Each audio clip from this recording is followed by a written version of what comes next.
Firza, ya, ilmu laduni, apakah harus melampaui waktu tertentu? Pertama kita terjemahkan dulu apa arti ladun. Ladun itu ilmu, al-ilmu al-munazzal min indillahi mutlaqan bighairi wasilah. Bighairi wasilah. Ilmu yang langsung turun dari sisi Allah. Allah itu qadim. Bagaimana mungkin langsung menurunkan ilmu kepada kita yang hadis yang baru ini? Maka harus mengenal hembusan sang qadim di dalam diri kita. Tapi ingat, hembusan itu bukanlah Allah. Hembusan itu hembusan saja. Cuma ada beberapa orang kebatinan membawa nama tasawuf, dikira di dalam dirinya ada Tuhan. Enggak begitu. Nafakhtu fihi min ruhi, aku tiupkan ke dalamnya hembusanku. Hembusan itulah yang ada di dalam diri kita. Hembusan inilah yang bisa menampung ilmu laduni. Jadi sebenarnya di saat ditiupkan di dalamnya sudah ada laduni. Jadi Allah meniupkan ruh hembusan itu, di dalam itu sudah ada ilmu. Maka yang disebut laduni itu mendownload ilmu Allah langsung dari ruh kita. Karena ruh kita adalah hembusan darinya. Paham? Jadi deket gak tuh? Kayak kita mau download sesuatu aplikasi di handphone, ada nggak Play Store-nya? Ya, tinggal pencet-pencet doang. Masalahnya mau buka Play Store nggak punya email. Mau buka kolbu tapi tidak tahu cara bukanya, nggak punya nama email kolbunya, ya nggak bisa dibuka, ya. Kira-kira begitu. Jadi apakah butuh waktu? Kalau orang sudah punya nama ruhani, dia sudah mengenal dirinya, itu yang saya sebut mengenal nama ruhani. Man arafa nafsahu, jika dia kenal dirinya, dia akan mampu mengakses ilmu laduni. Tapi kalau orang nggak tahu diri, ya nggak bisa kenal. Taib.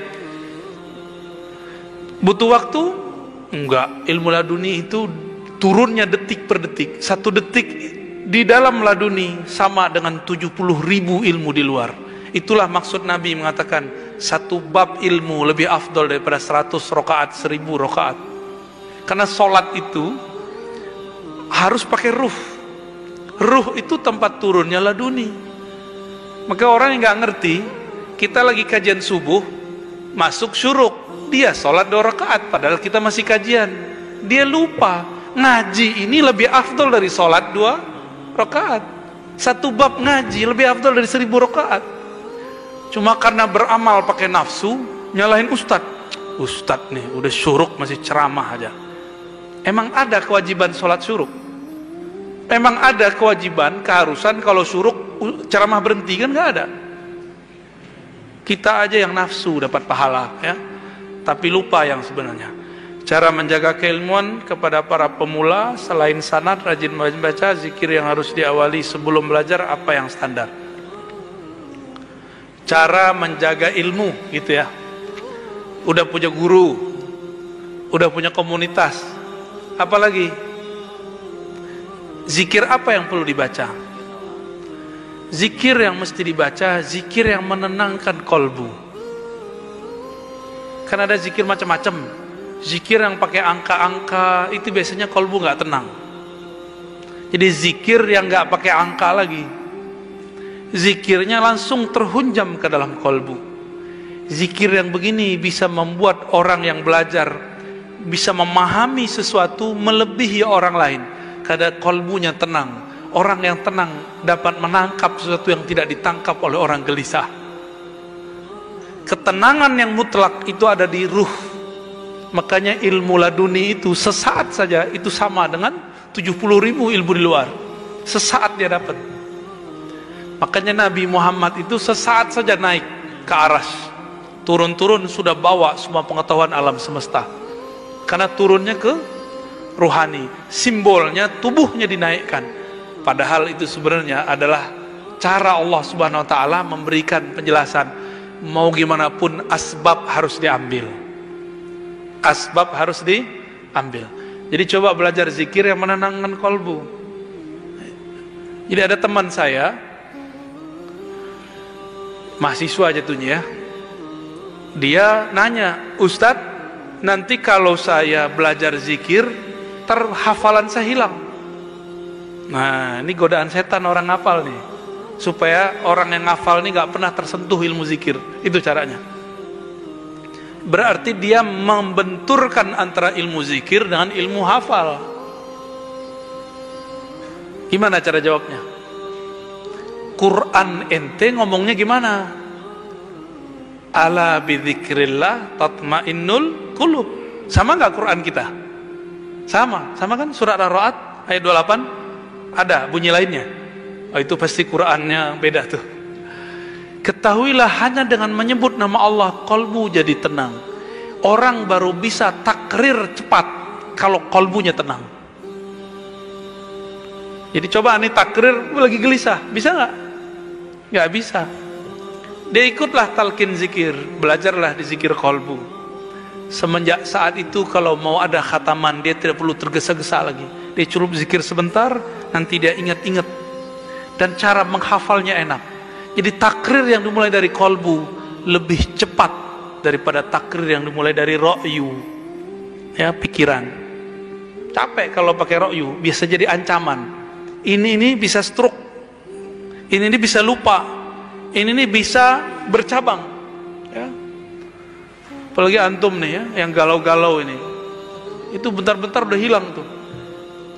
Jadi sebenarnya bukanlah maksiat yang bikin hafalan hilang, tapi pikiran bercabang. Maksiat itu salah satu yang bikin bercabang, gitu, ya. Bukan sekedar maksiatnya, tapi efek maksiat di pikiran itu. Maka Imam Syafi'i hilang hafalannya cuma dengan melihat aurat lawan jenis, karena waktu itu susah ngelihat aurat. Sekarang kita baru keluar, nggak perlu kita lihat lirik-lirik, dianterin itu ya. Mau gimana lagi? Ya, baru hafal kulhu langsung hilang. Nggak juga, nggak hilang-hilang kan kulhunya dari dulu. Nggak hilang-hilang karena antum nggak pernah pecah fokusnya waktu baca kulhu. PD-nya bukan main ya, kulhu Allah. Ya, jadi zikirlah zikir kolbu yang menenangkan hati, maka ilmu yang kita serap akan tersimpan dengan baik. Wallahu a'lam bishawab. Masih ada waktu. Assalamualaikum warahmatullahi Sambil berdiri wabarakatuh. Bapak, sambil berdiri ya. Wah, ini pertemuan ini yang pagi kedua. tadi udah nanya nih. Borong lagi nih. Ya. Begini, Ananda Ar-Razi. Saya sering dengar bahwa Islam itu terpecah menjadi 73 firqah. Bukan Islam, Pak, umat. Islam satu. Satu. Inna dina indallahil Islam. Islam satu, nggak pernah terpecah. Umat terpecah 73. Gitu baru benar. Satu yang benar. Sampai hari ini saya berpikir sendiri, mana yang benar nih? Semua ngaku benar. Walaupun ada hadis taraktum fikum amraini ma antadilu bihi ma abadan. Kitab Allah wah sunati. Tapi rasanya belum puas Pak Ustaz. Akhirnya saya membuat kesimpulan sendiri, pendapat sendiri bahwa yang benar itu awaludin marifatullah. Man arafa nafsahu faqad arafa rabbahu. Nah, inilah kupikir yang benar Pak Ustaz. Mohon respon. Siapa namanya Bapak? Bapak siapa namanya? Oh, Pak Ustaz tahu, Muhammad Johnson. Itu artis itu ya. Iya, artis. Dia terkenal sendiri tuh. Muhammad Johnson. Ya, saya garis bawahi Islam cuma satu. Umat Islam yang berpecah-pecah. Terus kita sedih, ya sedih. Tapi itulah kehendak Allah. Dan Allah sendiri mengatakan ada 3 ayat minimal di Quran.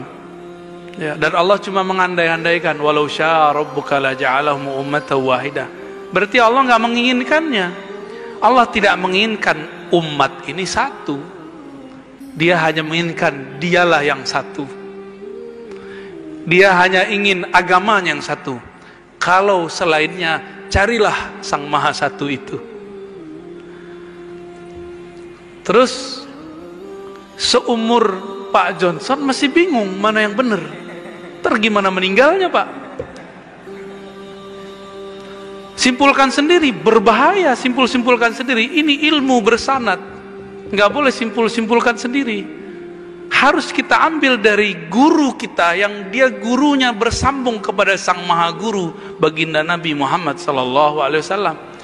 Makanya mengikuti imam yang berguru, mengikuti guru yang bersanad itu wajib, harga mati. Itulah makna fas'alu ahla dzikri. Nggak boleh pikir-pikir sendiri. Fas'alu ahla dzikri 2 kali di Quran. Tanyalah ahli ilmu. Tanya ahli ilmu.